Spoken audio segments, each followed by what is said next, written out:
Hello students, good morning. भगवान करे आप सब स्वस्थ हों, सुखी हों और बिल्कुल वेलबींग के साथ आप तैयारी कर रहे हो इस वक्त, because it is high time. Now today is 22 of August 2021 and it's Rakhi day today. Rakshabandhan का त्यौहार है, आप सबको मुबारक हो। और नए जोश के साथ हम इसीलिए आपके पास ये वीडियो लेके आए हैं ताकि आप में जोश भरा जाए। Now you see, total 20 days are left now and 21st day जो होगा that will be 12th of the September when you will have to sit for your NEET examination. So here I am Dheeraj Rana, your teacher and motivator, wants to motivate you once more. देखिए, it's a battle of information, ठीक है, and you have to clear your seat, you have to get birth into the MBBS. तो इसके लिए अब क्या है, we have to make a final strategy. Final strategy ऐसा कुछ नहीं मैं बताने जा रहा हूं आपको कि आप ये करिए, ये पढ़िए, अब हो गया सब जो होना है। Now last options are there and last options are what, कि वी हैव टू सी कि हम गलती कहाँ कर जाते हैं। प्रिपेयर करना, क्रैमिंग करना, रट्टे मारना, ये हो गया, ये डाटा हो गया, माइंड में सब फीड हो जाएगा, but the best results will come out with the best management of your examination. और अब best management of examination कैसे होगा? So we will find out the strategy. अब हम कोई भी strategy बने लाइफ में, it is a information war. आज की डेट में जो एग्जाम है मैं तो इसको information war कहूँगा. So what is there? हमें यहाँ इसके अकॉर्डिंग स्ट्रेटेजी बनानी है. Every battle is won by a good strategy, right? So आप स्ट्रेटेजी बनाइए अच्छी। तो उस स्ट्रेटेजी के लिए हमें क्या करना है, वी हैव टू सी कि हमारी शॉर्ट कमिंग्स कहाँ रह जाती हैं, हमारी शॉर्ट कमिंग्स कहाँ रह जाती हैं। फर्स्ट थिंग, ठीक है, शॉर्ट कमिंग्स टू रेक्टिफाई और टू ओवरकम, हमने उसको ठीक करना है।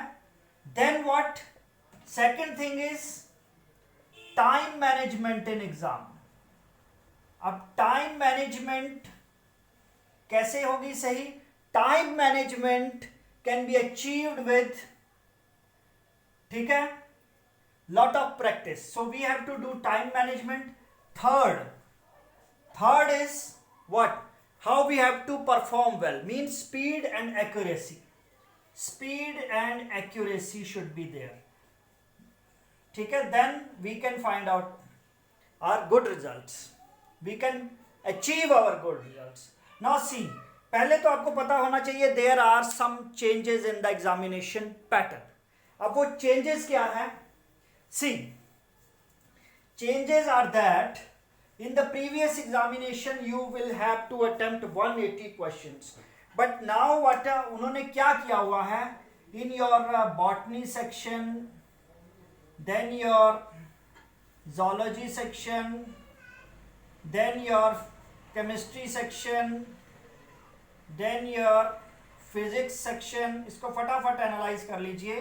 that part A of the paper is there and part means section or part, you can say whatever, part B is there। यहाँ था आपके पास 35 questions होंगे and here you have 15 MCQs, okay, और यहाँ पे similar is the pattern, 35 are compulsory, means you have no other option, ठीक है, but out of 15 you have to attempt 10 and as per NTA notification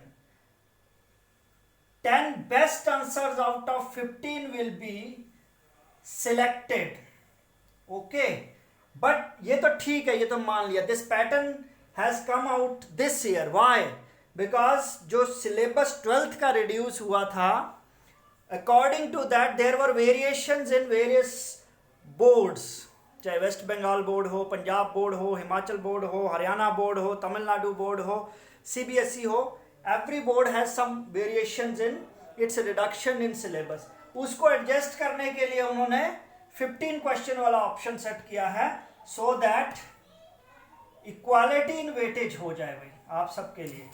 अब but हमारे लिए options थोड़ी सी, इसमें आप सोच रहे होंगे जनरली कि ऑप्शंस बढ़ गए भाई, आउट ऑफ 15 हमने 10 करने हैं। बट एक बात सोचिए, अगर आप इन सबको देखते हो then it will be 50 50 50 50 means 200 MCQ you have to go through. पढ़ने तो आपको 200 के 200 ही पढ़ेंगे। देन पहले आपको कितने पढ़ने पड़ते थे रीड आउट? 180। ठीक है, ये तो हो गया आपके टोटल। अब अटेम्प्ट आपने फिर भी कितने करने हैं? 45 45 45 45। बट ये तो मान लिया कि 180 हो गए। ठीक है, 180। But now you have to go through 200 MCQs।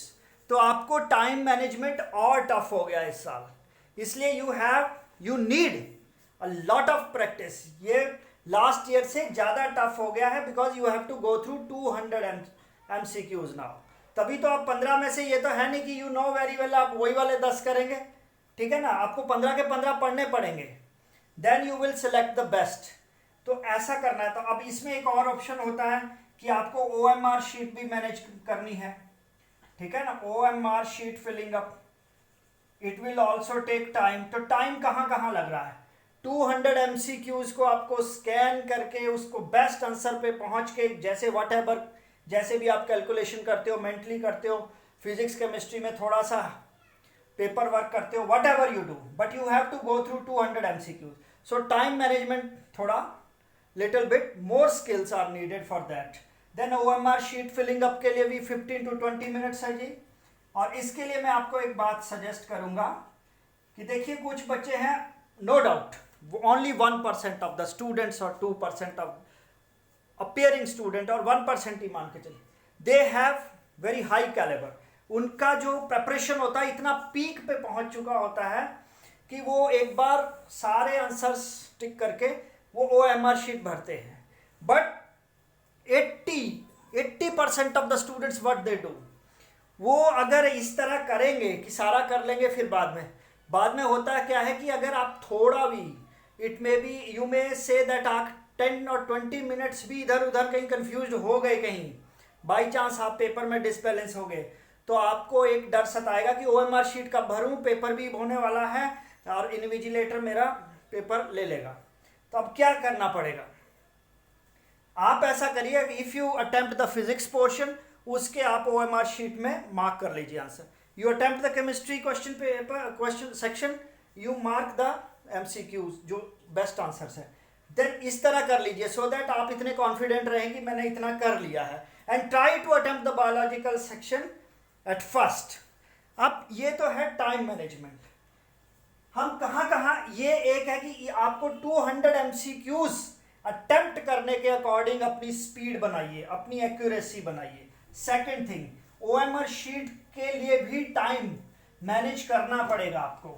सो आप उसका केयर कर, क्योंकि ज़्यादातर क्या होता है, हम OMR शीट फिलिंग अप वाला टाइम कैलकुलेट ही नहीं करते हैं भाई। And then we stuck in a situation where we are short of time but still we know lot of questions to be answered correctly, but नहीं हो पाते हैं। So this situation can be avoided with good planning.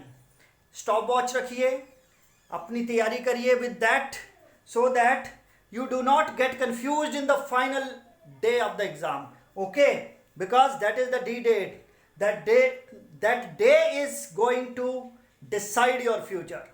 Result तो तब आएगा, but when you come out of the examination hall तो आप satisfy होने चाहिए कि I am going to be a MBBS student. ठीक है, और वो तभी होगा when you attempt in a very smart, very calculated and very disciplined manner in your examination. अब जो शॉर्ट कमिंग्स थी, वी हैव टू ओवरकम दो शॉर्ट कमिंग्स। उसके लिए करना क्या है कि आप you do lot of practice. Practice किस तरीके की है? देखिए, आई विल नॉट सजेस्ट कि आप डेली एक 3 आवर्स का पेपर करिए, इट इज नॉट अप्रोप्रिएट। आप बायोलॉजी का सेक्शन करिए मॉर्निंग में, आप नून में केमिस्ट्री का सेक्शन कीजिए, नाइट में फिजिक्स का सेशन कीजिए, and you don't go through whole of the topic now. 20 days are left. आप क्वेश्चंस को अटेम्प्ट कीजिए।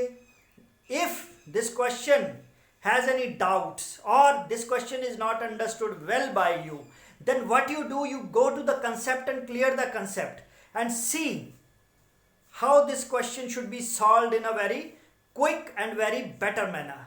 So now what you have to do, आप ब्रेक्स में अटेम्प्ट कीजिए कि आपने केमिस्ट्री करना है, फिर फिजिक्स करना है, and you go to only those concepts which you find difficult to recall. अब तो मैं यही कहूंगा to recall, क्योंकि पढ़ा तो सारा ही आपने इतने दिन हो गए हैं, बट वो रिकॉल नहीं हुआ, that's why you were not able to attempt that accurately. So recall, difficult to recall, ठीक है. Go to only those concept. अब उसमें से फिर उसके टाइप के 3-4 क्वेश्चंस देख लीजिए, सो दैट आपको एक थोड़ा हैबिट बन जाए, आपको एक प्रैक्टिस बन जाए, and you become master in that concept also. तो इस तरह अपनी एक्यूरेसी को daily, day by day, 20 days में पीक पे ले जाइए इसको. देन डेफिनेटली प्रैक्टिस हो गया. प्रैक्टिस का भाई कोई ऑल्टरनेटिव नहीं है, ये याद रखिएगा. आपका कोई भी टीचर है, आपका कोई भी मेंटर है, आपके पेरेंट्स हैं, आपका कोई एल्डर ब्रदर है या सीनियर है हु हैज़ क्लियर्ड एमबीबीएस, वो भी आपको यही स्ट्रेस करेगा, ठीक है, कि आप प्रैक्टिस कीजिए, लॉट ऑफ प्रैक्टिस कीजिए. ऑनलाइन बच्चे लगे हुए हैं. मैं आपको एक बात डेफिनेटली सुन लीजिए कि more than 80% of the student paper work करने का सोचते ही नहीं है, बस रीडिंग कर रहे हैं, पूरा दिन एमसीक्यू कर रहे हैं. It will not work. You will have to work practically. आपको उनको सॉल्व करके देखना है. It will give you a boost. ये आपको बहुत मोटिवेट करेगा, मैं आपको बताऊं. तो आप ऐसा कीजिए, प्रैक्टिस पे ध्यान दीजिए, and only 2 to 3 hours you devote for revision now, क्योंकि अब आपको कोई ज्यादा नहीं करना है. 20 days आर लेफ्ट. जो होना था वो हो गया, जितना माइंड में बैठना था बैठ गया है. Now practice will tell how this performance is going to be enhanced up to its peak. अब आप ऐसा करते हैं. प्लस अब इसमें एक बात याद रखिएगा, आप जितना सब्जेक्ट्स के फंडामेंटल्स हैं, एनसीईआरटी का बेस है, उसको तो 100% कर लीजिए, क्योंकि लास्ट ईयर का जो पेपर था वो इसी तरह, इसी शेप में, इसी पैटर्न में आया था. Because the government also knows it is a COVID pandemic period and they are not giving so much attention to give a very tough paper, but they are stressing to put the students in an examination which is having basic fundamentals of the subjects concerned. Directly आ जाए, indirectly आ जाए, ऐसे ही paper आएगा.